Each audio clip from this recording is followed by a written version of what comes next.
So are we supposed to start the podcast? Ready? 1, 2, 3. Patriots, Gatriots, Vatriots. Caw-caw! Listen up. In Trump's America, I know that a lot of our listeners are feeling worried, scared, stressed, angry, and all of those things. And everything and every bit of that is valid. And it is devastating how this administration has moved at such a rapid rate to further marginalize people. And it's just because they have power and just because they're moving quickly does not diminish our desire to fight for human rights and social justice. And we will continue to do so on this here podcast. And you know, our other podcast is twice daily political hits. This one is for us to laugh a little, bash a little. Or a lot. Yeah, or a lot. Pumps, what have you had it with? Okay, what I've had it with is when you're on your phone trying to play a game and it pops up ads all the time. And I've bought the deal that says buy this for ad-free experience. It doesn't help. My son told me that the ad-free went through all your apps, but it doesn't. And so I'm like really into a game and I'm like, oh my gosh, yes, I know exactly what my next strategy is. And boom, there's an ad for something I would never, ever buy. So I've had it with that. I've had it with all the ads popping up during games. Okay, listener, we just got back from New York, and on the plane ride home, I didn't say anything to you in real time, because it's more fun to talk about it with our listener. I did look down at your phone, and I noticed you were playing this game, and it was like this room with all this junk in it. Yeah, it's a finder, like you're trying to find an object finder. It was hidden like object. It was like a riffraff, knick-knack flea market on your screen. And I noticed below you would have like a broom and a candlestick. Yeah. And I sat there, I paused my show, and I sat there and watched you play your little game. Is that the game that you're talking about? Yes, and I love it. I have two. I have like a crossword word search one, and then I have that one because I Googled like best games to keep your brain sharp as you age. And so that's why I'm doing it. But I've gotten to where I kind of like it, but it's just these pop-up videos. And I'm like, oh, there it is. I'm going to push it. There's an ad. So it makes me furious. But here's what I thought you were going to say when we were talking about the plane. So yesterday on the plane, we're sitting there and I'm like, oh, I think I might be able to take a power nap here. Like a real quick power nap. So I doze off. When the next thing I know, my mouth is hanging open like asleep. And I mean, it jerked me so hard. I was so embarrassed. So I thought you were going to make fun of me for having the mouth open. I noticed it. Did you? Yeah. I can't believe you didn't make fun of me. Well, I mean, here's the thing. I mean, I now that you're 55, I don't want to engage in such flagrant elder abuse. Right. You know, I appreciate I'm that. going to temper myself a little bit. I mean, you're playing this old lady riffraff knick-knack game. You fall asleep, you're drooling on the flight. And I thought, you know, I could really do something here. But in Trump's America, I'm going to be nice to my elders. Right. And so, I appreciate it. Yeah. Thank you. You're just a huge humanitarian. You know, when you look up on the high road, that's me up there. That's you up there. Yeah, just doing the Kendrick Lamar dance. Okay. Which actually was the lowest of the petty roads imaginable, which I need to have him on can pod. only aspire. Oh my God, I would DIE. I love Kendrick. So much. I mean, I just love Kendrick Lamar. Okay. All right. Let me tell you what I've had it with. I've had it with my tennis instructor, Jeff. What did Jeff do? I love Jeff.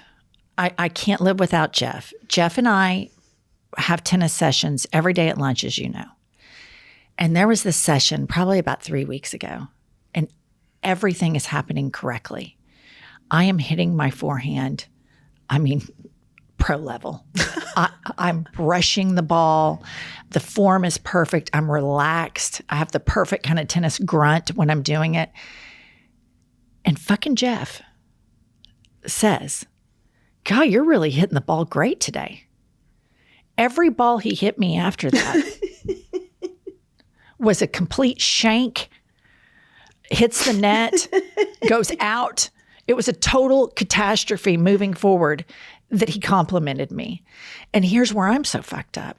sometimes we're rallying, right? And I'll hit a ball and it's fucking perfect. I nail him in the corner and I'm like, oh yeah, let's go. I put baby in a corner because we smack talk each other the whole time. And then he won't compliment me. And then I'm mad. And I'm like, hey, I'm insecure. I need for you to give me compliments on my tennis. Right. And then when he compliments me, I spiral completely out of control. You get dizzy with glee and you can't refocus on your tennis. I can't. I can't. You know, I have such a tortured relationship with tennis. It tortures me. And when I arrive back at the office after my lunch break, my tennis sessions, if I've hit the ball well, I am a fantastic person. I'm a joy to be around. Everything is great. But if it's Shank City, I mean, it's tough titties here at the I've Had It podcast studio. Things go eggshell quiet. Yeah. But I mean, shout out to Jeff. I love Jeff. Jeff and I mean, we sit and smack talk like you would not believe. And here's what he does. And anybody who takes tennis lessons will understand this. I'm over on my side of the court, focused. My heart rate is through the roof. I'm sweating. I'm huffing, puffing. I'm sprinting to each ball. I'm literally exerting every amount of physical energy and mental energy that I possibly can. That motherfucker, it looks like he's so relaxed and he just glides over to these balls and then nails them back to me. And then we'll have a long rally, like maybe 20 balls back and forth. I'm like, oh yeah, I'm going to get him. And then all of a sudden, and he's a pro, right. He hits me this just clean winner, just zinger right by me. And I look at him, I'm like, what the fuck, Jeff? And he's like, yes, beat her down. And he just trolls me. You think he's kind of like, okay, I've had enough fun with her. Now I'm just going to... He checks me.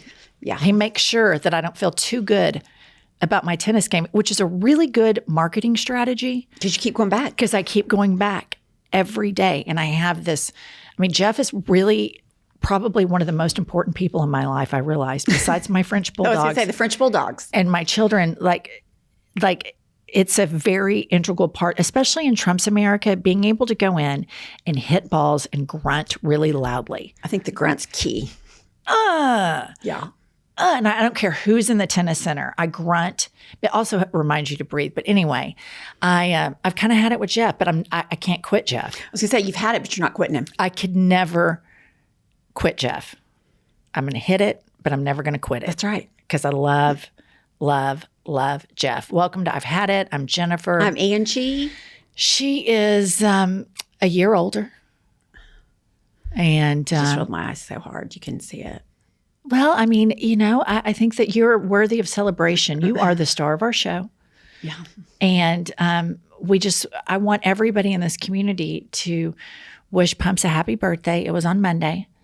She is 55.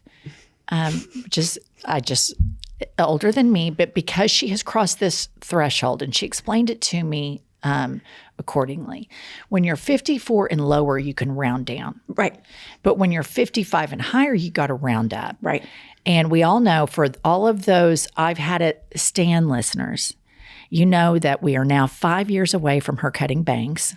So close to bangs. Remember when she's 60. I'm rounding up to bangs. And so I'm going to lighten up on the elder abuse a little bit. Because you feel sorry for me. That almost makes it worse. That makes it worse. Yeah. So do you want me to proceed? Just be normal. Okay. Because if you're not normal, that'll irritate you. Kylie. Hello. Kylie, a couple things. Number one, pertaining to our intro show. Do you know about these Finder games, and what do you think the average age is of people that play the Finder games with the flea market on the screen? My guess is there's a big market for like iPad kids ages up to like 6, and then I think it skips until like 50 and up. Okay. 50 and up. Okay. And then I think you can attest to my mood swings relating to my tennis lesson. Oh, when you walk back in the room from a lesson, I'm eyeballing you and I'm trying to read. I'm like, okay, was it a good lesson or was it a bad lesson? And I can tell pretty quick. Yeah. She gets like a post-sex glow when it's a good one. When she's beaming. She floats into the office. She's got the FFG coming in. I come in and I just feel like, I just won an Olympic gold medal. I just walk in. Somebody asked me at the tennis center the other day, because I'm literally up there all the time and I'm grunting and I'm working hard. I leave drenched in sweat. There's no fucking around in these lessons, right? So this gal at the tennis center was like, what are you training for? Because I'm up there all the time. And I looked at her and I said, absolutely nothing. That's why it's so enjoyable. Right. Because I'm training for absolutely nothing other than just to try to fuck over Jeff as hard as I can. And he always checks me and he always reminds me that he's better, He's the pro. younger, smarter, faster, and all the stuff. Little twat. But he lets you think for a minute that you're really doing well. All right, Kylie, what's going on the internet regarding our podcast? I've got 2 5-star reviews for you today. This one is titled From Had It to Hit It. And they write, my partner listens to you all the time. Over the past few months, I've heard more and more of you all and initially could not stand you. It's totally fair. I used to dread when he played you in the car or around the house because I see enough negativity in my career as a nurse. Then I slowly started enjoying the commentary and even looking forward to our common and agreeable grievances in this podcast. I now actively seek you guys out on my own and cling to your support of relationships like mine and all other LGBTQ+ in these visceral and trying times. I am now a self-proclaimed gaytriot and actively recommend you to all my friends. Thank you for being a twisted light in this ever-worsening Trump's America caca. Even a caca. The plot twist in that is just delicious. It's so good. Like he wanted to hated us for a long time. Yeah. Then he came around. The worm turned. The worm turned. Here's the deal. The chicken came home to roost. You can only hate us for so long before you start to like us. You wear people down. We wear people down. Beat them down. Beat them down. Beat them down. Yeah. Wear them down. Yeah. Well, I would like to thank that listener for that comment. Because you know what? That just shows there's hope for 2 old broads, one older, like us, to make an impact, to make a change on an individual case. Listener, this may come as a total shock to you, but Pumps and I have not always been this pulled together and rock solid. In fact, we used to be rather screwed up, wouldn't you say, Pumps? I would say damn near psychotic. Totally. And we have written a cell phone expose. One could even say it's a manifesto. And the book title is Life is a Lazy Susan of Shit Sandwiches. In all sincerity, we share a lot of our struggles that led us to this grand stage where we can talk about petty grievances. You can click the link below in the show notes to pre-order your copy now. Some might say Homes.com is the best home shopping site.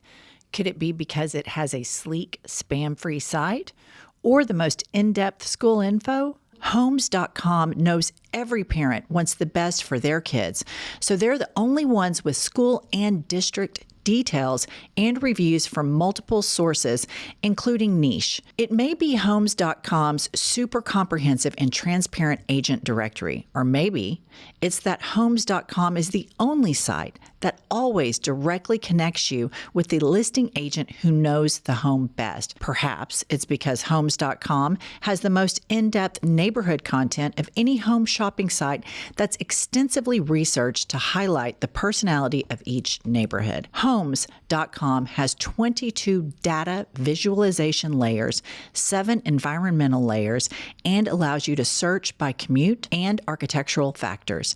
It's the home search you've been searching for. Go to Homes.com today for home shopping the way it should be. Homes.com, we've done your homework. Pumps, I've told you about my son Roman's rashes that he was getting on his arms. We thought it was like eczema or something. And a lot of people with that same problem found out that it's actually caused by their laundry detergent. So my dermatologist suggested that we switch to something gentler. So I tried Earth Breeze. Oh my gosh, did it make the biggest difference. His rash is completely gone. Earth Breeze laundry sheets are hypoallergenic and dermatologist tested, so they're made to be gentle. No harsh chemicals or artificial dyes, just a simple clean wash. And honestly, I noticed a huge improvement after switching. Listener, if you're looking for a gentle, hypoallergenic detergent, I definitely recommend Earth Breeze. Right now, you can get 40% off with your auto shipment at earthbreeze.com/hadit.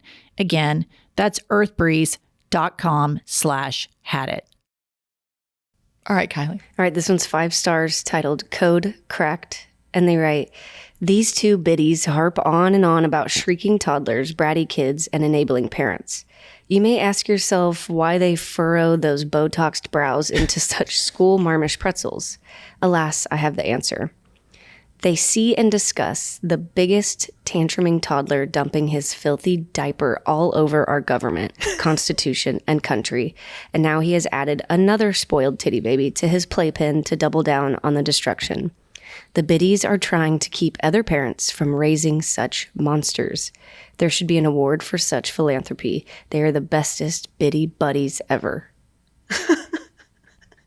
Biddy buddies. It's a public service. It is a public service. And I do think parents of really kids that have thrown tantrum and act like shit that you can't control when they're little, you see that Trump is a petulant 5-year-old at all times. So is Elon Musk. Right. See, I like what we're doing here. It's like, you remember in Homeland, the show with Carrie Matheson? Of course I remember. Right, where she has all of the charts. Yes. And it's like we have that wall, and we've got like bratty toddlers, Stanley cups, Poopy diapers. Yeah, poopy diaper at showers, naming your kids, spelling your kid's name weirdly, and all of these things that lead to Trumpism. And one day, for our YouTube audience, we should get a big blackboard and just go fucking crazy. Do you remember, what was his name? Glenn Beck? Was he the one? Remember on Fox, he would go crazy and he'd be like Obama and he'd write communism and then start doing all of these. Have you ever seen him do that? I haven't seen him do that, but I did know Glenn Beck. It's hilarious. And so we could just go off doing that because I believe they're all linked. Well, they're all linked by crazy people. Okay. Today, I have a couple of news stories I would like to share with the listener, Pumps and Kylie. I thought this was really sweet. A love-struck male humpback whale swims record-breaking 3 oceans, 8,106 miles for sex. This was a very exciting find, the kind of discovery where our first response was that there must be some error. For the study, the researchers went through an extensive image database between 2013 and 2022 collected by the company Happy Whale. The whale was spotted in Colombia and later in the Zanzibar Channel. It mostly seemed to be a part of a competitive group vying for a female. So, okay, I have a couple questions. Okay. So he went for the same whale to have sex with, or just different whales in different parts? You know, that's a great question. Because I'm like, is it love or is it sex? I think it's sex. Okay, so that he just went straight for sex. I think that worked really hard at probably it. these whales in Zanzibar, these females, they must have been really hot. I mean, this Right. must have been some pristine whale vagine over Yes. there, you know? And so he was like, I'm going back over there.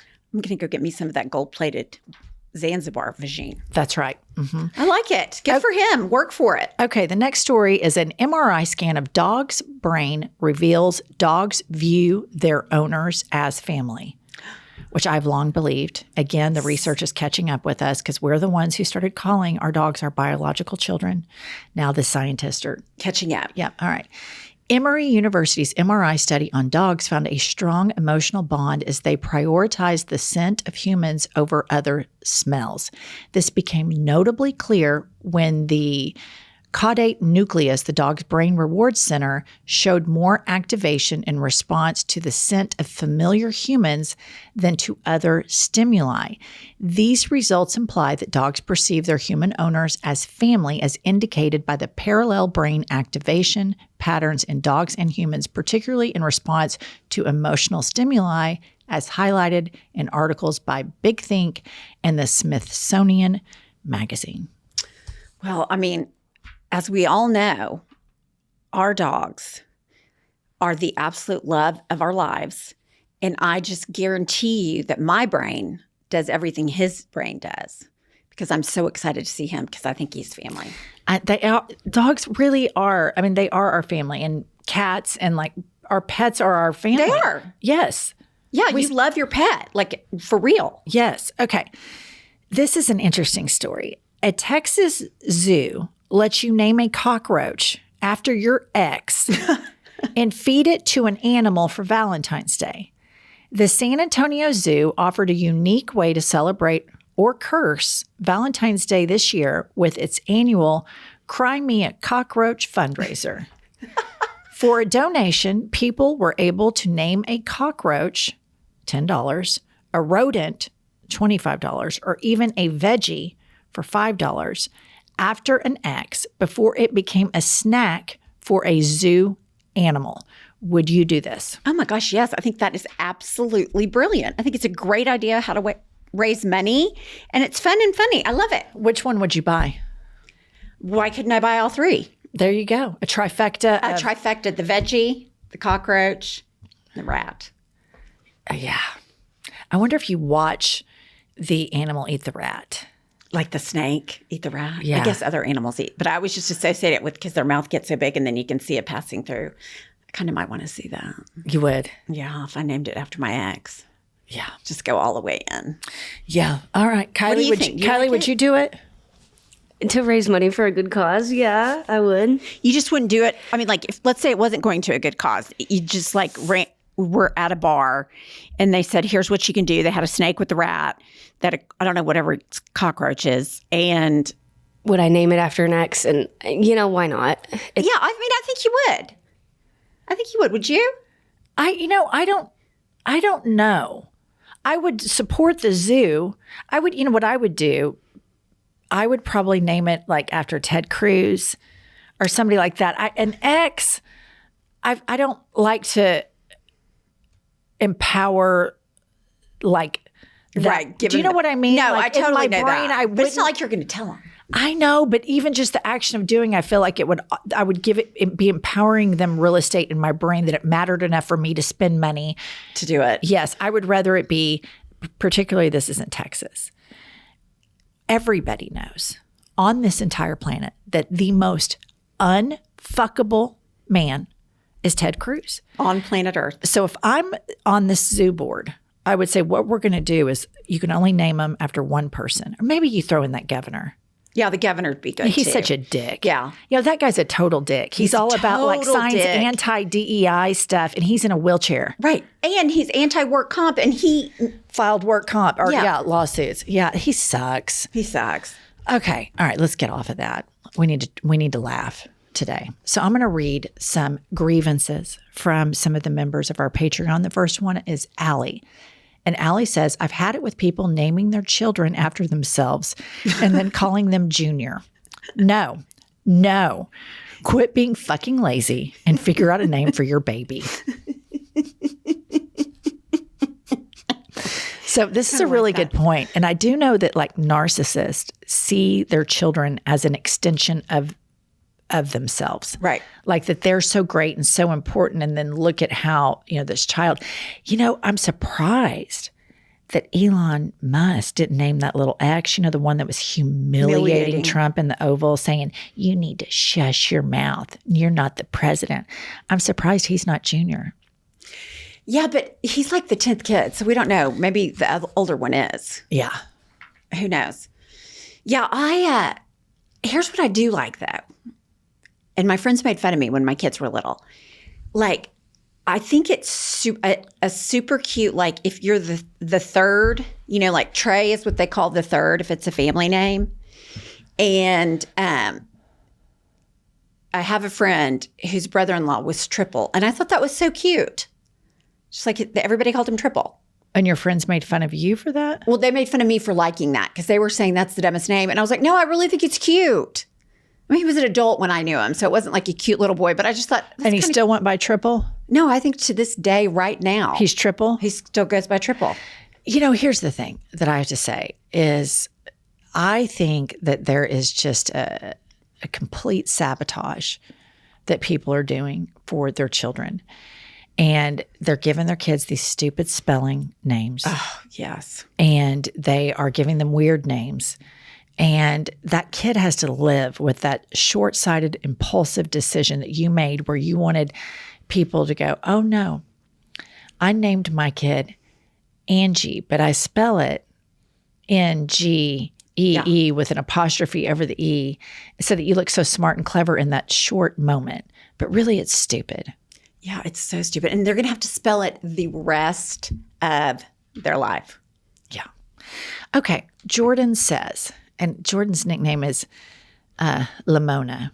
And she says, I fucking had it with people bragging about their baby's superior intellect or advanced emotional intelligence or whatever equivalent bullshit, as if this kid is on their way to winning a Nobel Peace Prize or solving world hunger. Your baby isn't superior or advanced, Sharon.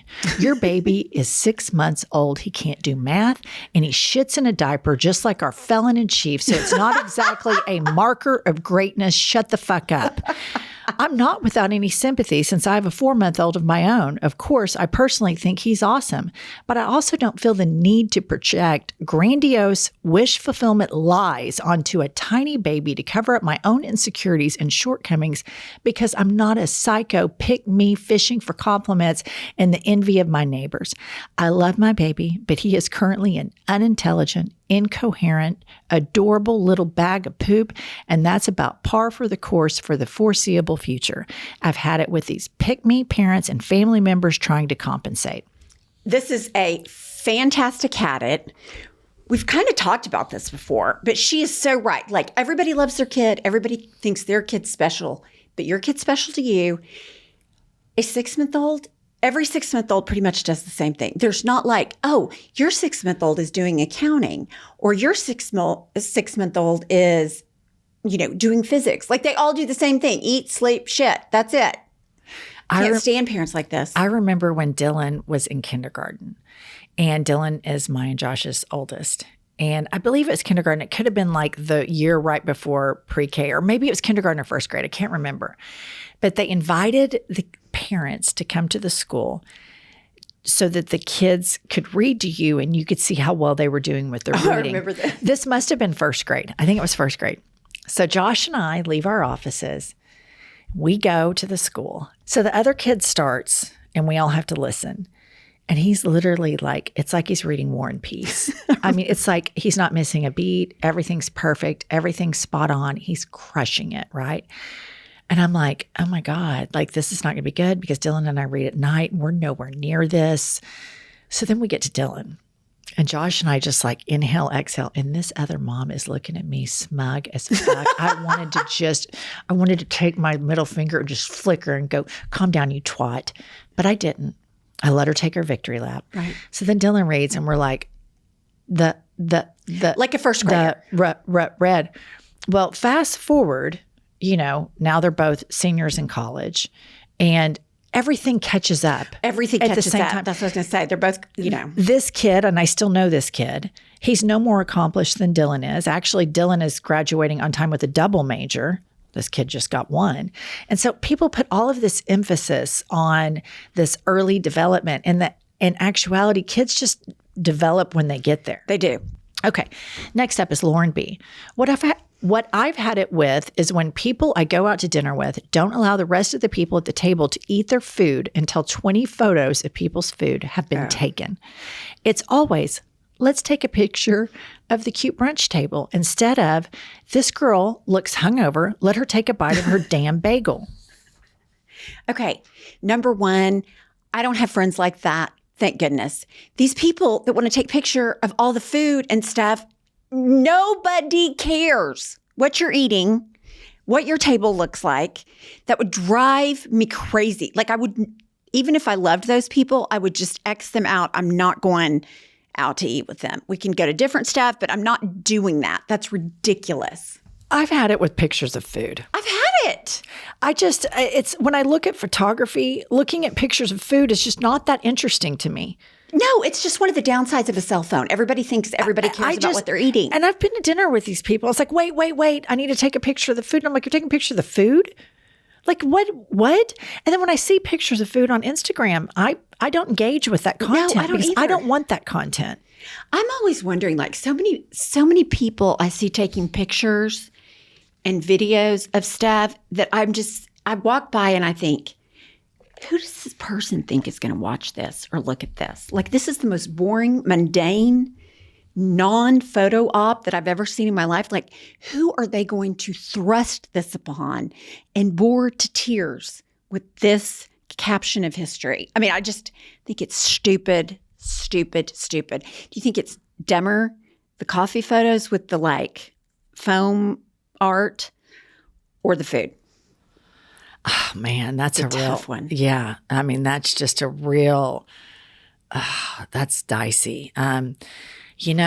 Originally when the first coffee art started, that was interesting because it was like, oh wow, they made art with the foam. After about a week, I was tired of it. Right. I'd seen enough. I didn't need to see anymore. I didn't want to know any more about it. And everybody knows that I feel like toddlers have ruined coffee shops altogether. Mm-hmm. And so I don't want to see coffee art. I don't want to see toddlers in coffee shops. And I love coffee. The photographing of food, unless you own a restaurant and you need to photograph your food. For advertisement. Right. I don't think I've ever been out with people where they have said, let me show you a picture of the lunch I had yesterday. I'm serious. Nobody would do that. Why would anybody do that? What if I was like, Pops, you were like, how are you? Oh, great. Let me show you an image of what I ate for dinner last night. Yeah. I mean, I can't imagine anybody would care. No, I'm with you. If you're a food a chef or like a recipe person trying to, market your recipes, I get that. But just Joe Blow went to, mundane restaurant and took a picture. There's no need for it. It's ridiculous. All right. Lucy says, yard sales or leaving furniture out in your yard with a free stuff sign. No one wants your old couch covered in STDs. It's giving MAGA. Neighbors hate you and you're trashy. Love Lucy. I think she's spot on with that. Free to good home. And they just put it out there. No, thank you. You can't just clutter up the yard. You can't just,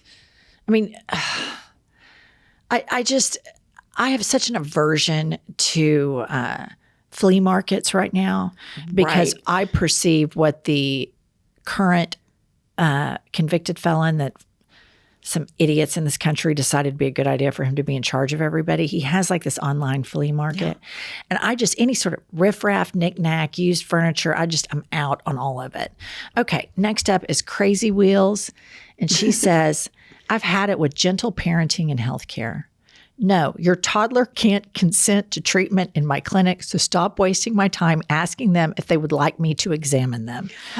You're the parent. You sign the consent. I have other patients waiting. I can't sit here for 30 minutes while the child that chose you decides if they want to cooperate or not. This needs to be added to the toddler safety protocol. They aren't allowed to make medical decisions. Crazy Wheels, this is right in our wheelhouse. That's like, makes me so happy. Let's just dive in to what the fuck? What is happening? What is happening that they're doing this? And oh my gosh. All right, here's the deal, listener. We are advocates for toddler safety. Obviously. And within this advocacy, we have liked to identify places and situations where toddlers shouldn't be allowed. And now we need to expand this, places where toddlers are not allowed to make decisions. Well, which you really shouldn't even have to say that. But we do, because we do. This is the United States of stupidity. Yeah. So, all right. So we know that toddlers shouldn't go to coffee shops, restaurants, that's my rule. Airports, hotels, offices. Oval offices. That's a great one. Mm-hmm. And we could, expand on malls. Stores. Grocery stores. Yeah. Basically, they can go to their house and their parents' car and school. Outside of that, it's getting a little bit too dangerous, in our opinion. But and I think they should be able to go to the doctor's office, obviously, because they need to get vaccinated. But asking your toddler to consent to being examined is a level of titty baby bullshit that I didn't know existed until either. Crazy Wheels here just brought it to our attention. No, I didn't either. When she was, and I was just like, oh my gosh, it hit me like, oh my gosh, that is so bananas. I think if you know how like, I know I have doctor friends that are a vaccine only practice. Like if you don't get vaccines, that's great. You can't be in their practice, full stop. I think she needs to put a sign that says, no gentle parenting. no gentle parenting. No gentle parenting Not at toddlers. this office. No shoes, no shirt, no service, no gentle parenting. Get the fuck out. Like if you are that dumb that you are wanting your toddler to consent to treatment from the doctor and these entitlement and the lack of self-awareness to try to pitch your toddler on medical care and take up the entire practice time and have the doctor sit there for 30 minutes, I would want to bitch slap that parent into the next room. It's so stupid too, because like if I had a toddler brain, I would never consent to any form of medical intervention because typically it's not pleasant. No. But your logical adult brain says, okay, I have to do this pap smear because I need to do pre-cancer screening and make sure everything's okay. I have to go get my boobs smashed like they're in a car window for the next 5 minutes because I want to make sure I don't have breast cancer. But if toddler Jennifer were deciding, I would opt out of all of that. I wouldn't do any of those activities. This is so stupid. These parents are stupid. These parents are stupid. I can't take it. I mean, I just hate that for her. Okay, Alana. People who were screaming about the COVID vaccine being unsafe, who have run out to get on Ozempic as fast as they can, no questions asked. Like, no hate for being on the weight loss drugs. I think they are a literal miracle, but come on, y'all, we see you. Yeah, oh, that's a great point. A lot of the anti-vaxxers running around getting the jab. You know what's crazy is COVID is so rearview mirror to me. Right. And I got the vaccines and all. I never think about it. On social media, there are still people who are like knee deep into the COVID shit. Like that it didn't exist. That it was overblown. Mind you, 1 million Americans died. 1 million Americans died. And the vaccine helped us immensely. But there's all of these people that are trying to prove that the vaccine causes all of these like heart attacks and strokes and all of these medical things. And she's so right. Like these people want to cherry pick when they use science. They want to cherry pick like, okay, yeah, I don't want to take the COVID vaccine because I feel like then I'm placating to the libs. But then when they want to get thin, it's, GLP-1s all the way. I've had it. All right, listener, Pumps and I have entered a new phase in our relationship. And now, not only are we best friends, but our dogs are BFFs. I mean, they love each other. So now Pumps and I talk about ways to enhance our dogs' lives. And one key ingredient to our pets' happiness is Chewy.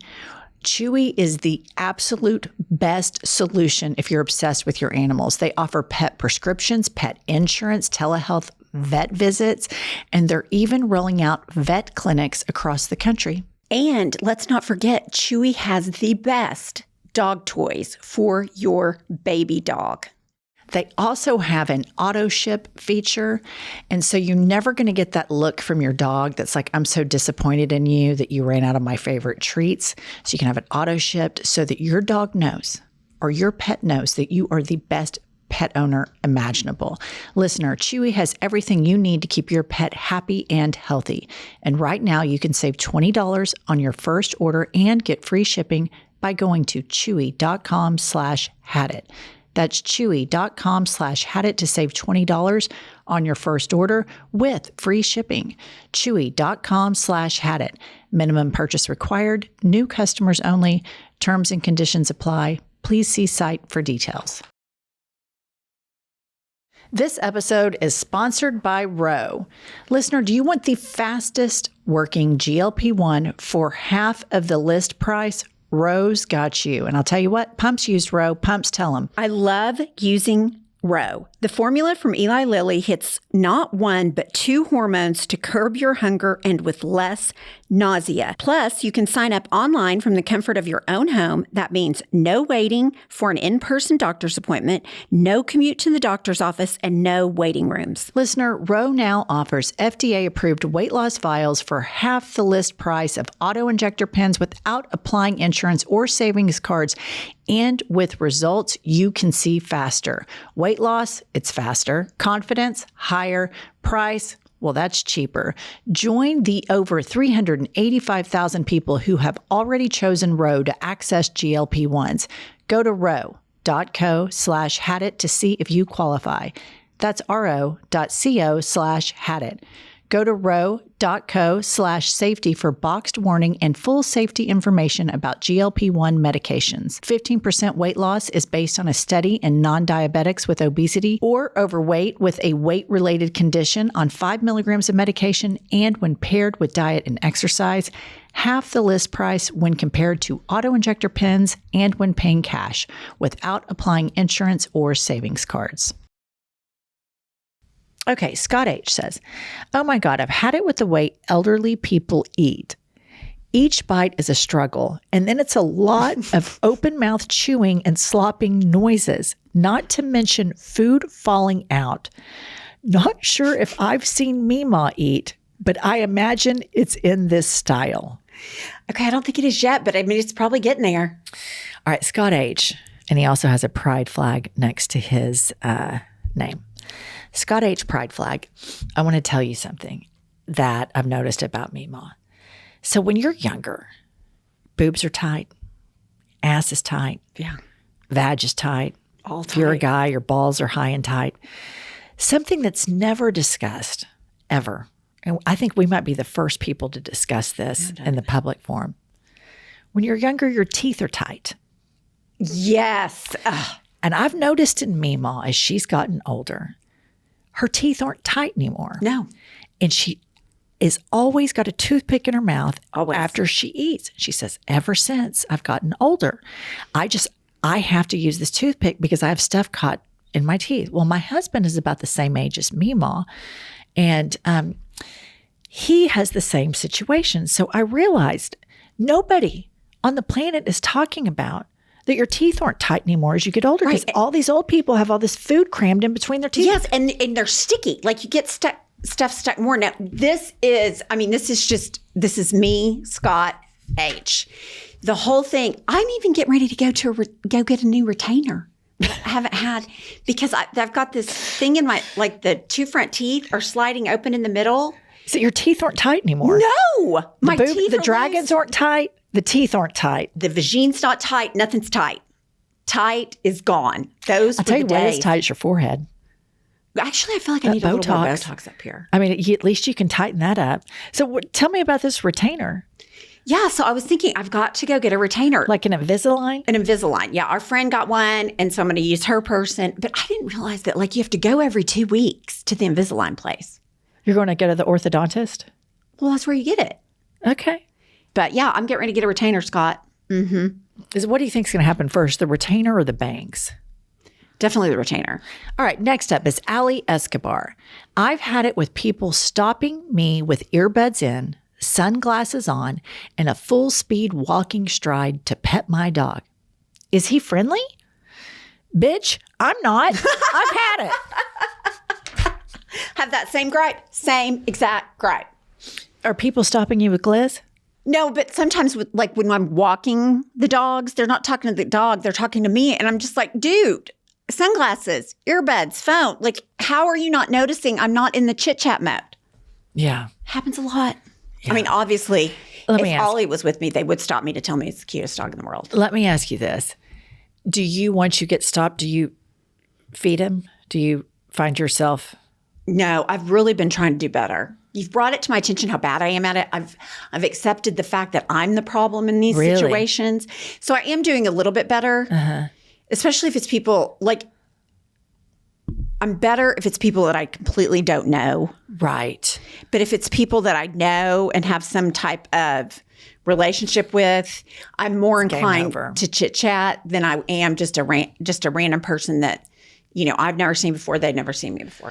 All right. Chrissy S. says, had it with these annoying wannabe momfluencers who call their toddler daughters my little broke bestie on social media.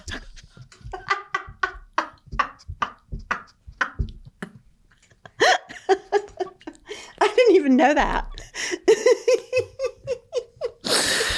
Bitch, get some actual friends your own age and stop ridiculing your 3-year-old for not having a full-time job in a 401k they didn't ask to be plastered all over Beyonce's internet with your tired jokes, begging y'all to come up with a single original thought instead of relying on cringy social media trends as a substitute for a sense of humor.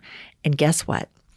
10 times out of 10, they are wearing a pearl bedazzled top knot headband and carrying a Stanley Cup. Wow. That is some research right there. Wow. I mean, this took this is how you fucking land a jet airplane right here. Right. She took so many twists and turns, brought it in. Chrissy S. Okay. First of all, she brought to our attention the momfluencers, apparently in large numbers, calling their daughters my little broke bestie. Few things here. Number one, your toddler's not your best friend. No. Toddlers are the most incompetent portion of the population incapable of consistent, healthy relationships. 100%. They bite you, they hit you, they kiss you, they throw up on you, all within 5 minutes. Right. This is not a healthy relationship. You're basically guiding them to the age where they can develop their own friends. Right. And anybody who says that their child is their best friend, or the child says, my parent is my best friend, run. That's like a lights and siren. Yeah. Well, I mean, I've told this story before, but I think it's worth retelling. I will never forget where I was. I was at a birthday party. I was sitting at a gymnastics birthday party place. I was sitting on the floor exercise mat with another mother, and her child was going to kindergarten. And I said, "Oh, are you so excited? She's going to kindergarten." She goes, "No, I feel like I'm losing my best friend." I remember what everybody had on. Pathetic. I remember exactly where I was sitting because it blew my mind off. I was just like, there's so many things. I could not wrap my head around it. I remember that story. I love how Chrissy S. here ties this in, the broke little bestie, to the pearl bedazzled top knot headband wearing a Stanley Cup. Yeah, it's all the things. We saw top knot headband yesterday, walked right by us, and Jennifer and I locked eyes. We were like, mm-hmm. Oh, and the bedazzled ones are especially. This one had pearls on it too yesterday. Oh my God, it's so bad. So bad. It's so bad. I did notice one day I went into the tennis center for a tennis drill, and there's like 8 people in the class. It was cardio tennis, not with Jeff. It was just a cardio tennis class.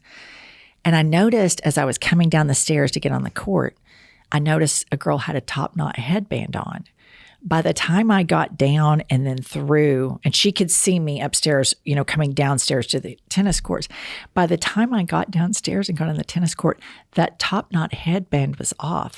You think she knew? I think she's probably seen a clip online, and I think we're enacting change on a local level. Boy, that's great news. She had on the headband, and then she's like, oh my God, there's that awful horrible podcaster that just browbeats the shit out of the stupidest stuff. And so she took that headband off.